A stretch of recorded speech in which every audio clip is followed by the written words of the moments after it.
अर्जुन श्री कृष्ण से कहते हैं कि हे माधव, मेरा रथ दोनों सेनाओं के बीच में खड़ा करिए।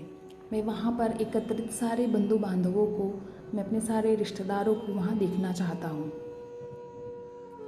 भीष्म, द्रोण तथा अन्य सभी राजाओं की उपस्थिति में भगवान श्री कृष्ण उस रथ को दोनों सेनाओं के मध्य खड़ा करते हैं और अर्जुन से कहते हैं कि हे पार्थ, यहाँ पर एकत्रित सभी राजाओं को देखो।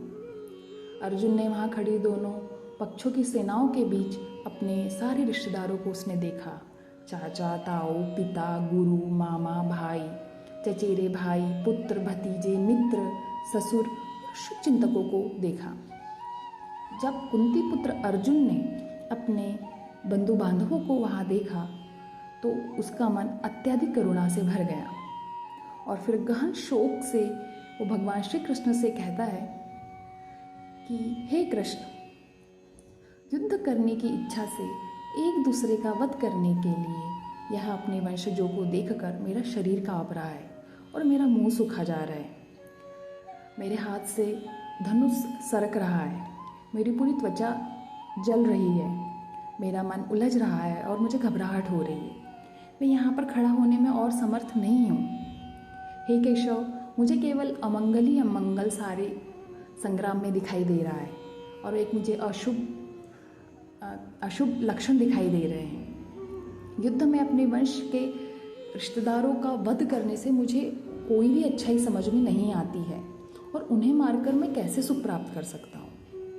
हे कृष्ण, मुझे विजय, राज्य और इससे प्राप्त होने वाला किसी भी प्रकार का कोई भी सुख नहीं चाहिए। ऐसा राज्य या सुख किस लाभ का, किस काम का, जहाँ पर हमें अपने ही रिश्तेदारों को मारकर सुख भोगना पड़े। क्योंकि राज्य हो, सुख हो, ये सब हम अपने रिश्तेदारों के लिए ही तो चाहते हैं। क्योंकि जिन लोगों के लिए हम ये सब चाहते हैं वे सब के सब इस युद्ध भूमि में हमारे सामने खड़े हैं।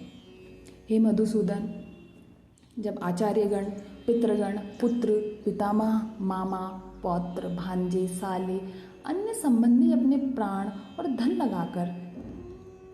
का दाव लगाकर यहाँ उपस्थित हुए हैं, यद्यपि वे मुझ पर आक्रमण भी करते हैं, फिर भी मैं इनका वध क्यों करूं?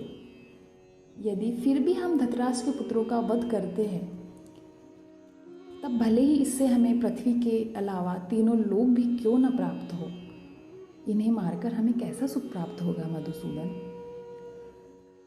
हे समस्त जीवों के पालक, धृतराष्ट्र के पुत्रों का वध करके हमें क्या सुख प्राप्त होगा?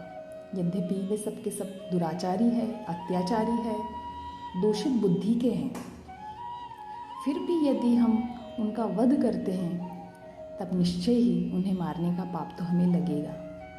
इसीलिए अपने चचेरे भाई, धृतराष्ट्र के पुत्रों और मित्रों सहित अपने स्वजनों का वध करना हमारे लिए किसी भी प्रकार से उचित नहीं है, हितकर नहीं है। हे माधव, इस प्रकार अपने वंशजों का वध कर हम सुख की आशा कैसे प्राप्त कर सकते हैं?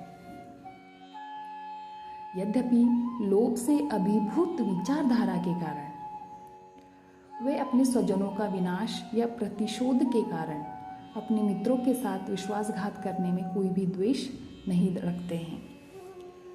हे जनार्दन, परंतु हमें तो स्पष्ट है कि हम अपने बंधु बांधवों को अगर हम मारते हैं तो हमें इसमें अपराध दिखाई देता है और हम ऐसे पापमय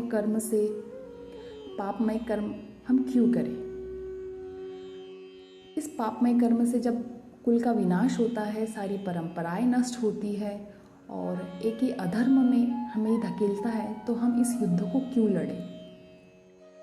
अधर्म की प्रबलता के साथ हे कृष्ण, कुल की स्त्रियां भी दूषित होती है और स्त्रियों के दुराचारणी होने से वृषवंशी अवांछित संतानें भी जन्म लेती है। अवांछित संतानों की वृद्धि के परिणाम स्वरूप निश्चय ही परिवार और पारिवारिक परंपरा का विनाश होता है और जीवन नारकीय बन जाता है। जल तथा पिंडदान की क्रियाओं से वंचित हो जाने के कारण ऐसे पतित कुल के पितरों का भी पतन होता है। अपने दुष्कर्मों से कुल परंपरा का विनाश करने वाले दुराचारियों के कारण समाज में अवांछित संतानें जन्म लेती है और विविध प्रकार की सामुदायिक और पारिवारिक कल्याण की गतिविधियों का भी नाश होता है। आगे अर्जुन कहते हैं, हे जनार्दन, मैंने गुरुजनों से सुना है कि जो लोग कुल परंपरा का विनाश करते हैं वे अनिश्चित काल के लिए नरक में डाल दिए जाते हैं। कितने आश्चर्य की बात है कि हम मानसिक रूप से इस महापापजन्य कर्म करने के लिए यहाँ पर खड़े हैं।